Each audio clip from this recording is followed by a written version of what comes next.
I met a gypsy. So yeah, how quickly did you go from 20 to 100 then? I don't know. I think that was faster than getting to 20. That's kind of what I'm thinking, right? Yeah. So it's like so many graphs, and because what you're dealing with is compound interest, Yeah. and not necessarily compound interest in the sense that your money's in a bank, but there's this compounding of energy and time and resources, and you're just working on this company and this project for so long, and you're compounding those efforts. And so it's 5 million, 5 million, 5 million, 5 million, 5 million, 5 million, 20 million, 100 million. Like that's how these things work when you are putting in effort over time that does see the results of compounding. It hockey sticks. Yeah. Right. And so, and part of that is momentum and Yeah. compounding and all those things. And the other part is that lifestyle component was huge. It was huge. We got a lot of shit for it internally from people, externally from people. You know, you're selling it. I don't know if, you know, this is about when we started selling to the malls, right? Selling the lifestyle. We'd sell to the same So this is when you're putting the clothing lifestyle into outside of moto dealers. PacSun and all that shit. Oh, exactly. Zoomies. Yeah. And the moto dealers hated us for it at first. And the Really? moto fans hated us for it. And we're like, my philosophy and our thought at the time was, if this is bringing us up to a level of appreciation and respect at a certain level. It's the kids at the Supercross wearing a Fox shirt or Honda or whatever it's going to be, you know, Oakley, instead of Quicksilver.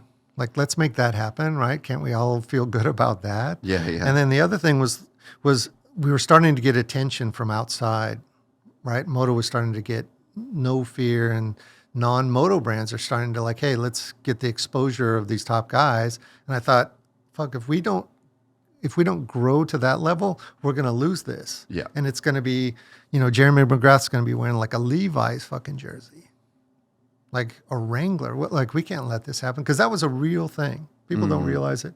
That was a real, I was thinking about that all the time. We're going to lose this. We're going to lose the top athlete guys. We're going to lose it somehow. You know, Nike fucking motocross boots and 1-800-COLLECT and Levi's or Wranglers and all this stuff. Like, I don't want to lose this. Like, I want moto. I want it to be all moto. Like, fuck, let's take moto all the way. That was important. So Yeah, I've never really thought of it like that, or never I thought, if considered we don't that. sell to the mall, if we don't sell to PacSun and stuff, we're not going to get to 100 million. You couldn't afford Ricky Carmichael and James Stewart and all this other stuff, like all the things we wanted to do. You can't afford it. Yeah, so you had to like create it or get subsumed in a way. Yeah, I thought we need to get bigger and we need to get stronger, this whole thing's going to change. You know. How was it like running the company at that point when you get to that $100 million number? Those weren't the funnest. That wasn't that fun. Yeah, I bet. This was the beginning of it not being fun. I bet. Yeah. Because there were a lot of different voices and a lot of different opinions And pressure, man. and pressure. But, you know, it's not all terrible. There was fucking a lot of fun and a lot of cool. Like, I got a lot of, as much as people talk shit about, you know, PacSun or whatever, I thrived in that. Because I was competitive. One of the things about me is I'm this like sneaky competitive guy where I'm not trying to be a fastest racer or something, but Yes. look, I would, you know, when I was a kid and I'm designing, I'd be like, okay, that sold for 2,000. Like, fuck, that's good. Like, all right, I'm doing good. I'm trying to win at this, Yeah. right? Yeah.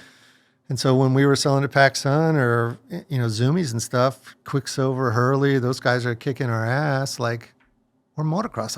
We're better than Surf. I want to be better than Surf. Because, you know, it's not only Fox. I feel like responsibility to moto. Like, moto should be number one. Why isn't moto, like, we have 60,000 guys at Anaheim. Why aren't we selling more T-shirts than Hurley? That's like literally the conversations that me and my brother and the guys would have. Like, why isn't this happening? Let's do this. And for a while, we were kicking ass. We kicked ass. What were the best years? What did the best years look like? The thing that not too many people know, and this is, it's not like that anymore. There was a time when half of all of our sales was outside of motocross. It was selling lifestyle. It went from 10% of sales to 50% of sales, and the majority of the profit.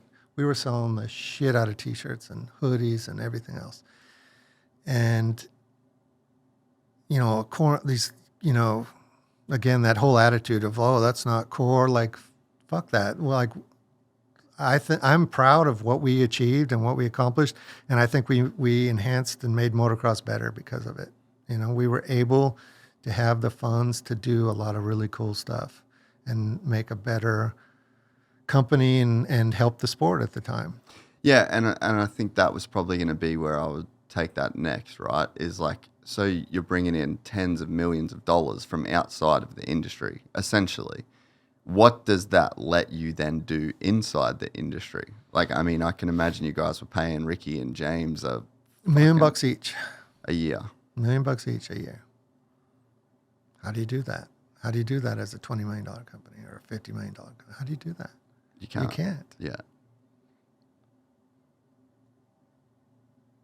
I wanted to do that. Like, we wanted to do that. We wanted to, like, have the coolest, the best. Like, I don't know. You can tell, like, I'm realizing just the words are coming out, like, how much that judgment affected me at the time.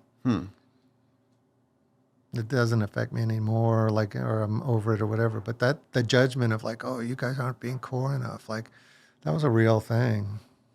Yeah, and to be able, like, do you remember when you told Ricky that you were going to give him $1 million a year? Well, I think it was Ricky asking for me. Yeah. But, like, that's crazy, dude. He grew up in a fucking trailer. Yeah. Literally, bro. And James, too. And a company from inside the sport was able to cut them a check. What's $1 million a year work out to be a month? Like, yeah, it was a lot of money. It's a lot of money to both those guys. And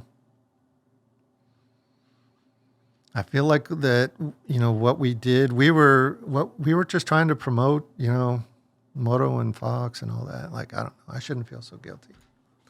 If you enjoyed this content, please like and subscribe. And to listen to the full 3-hour podcast, search Gypsy Tales in your favorite podcast platform or click the link in the description below.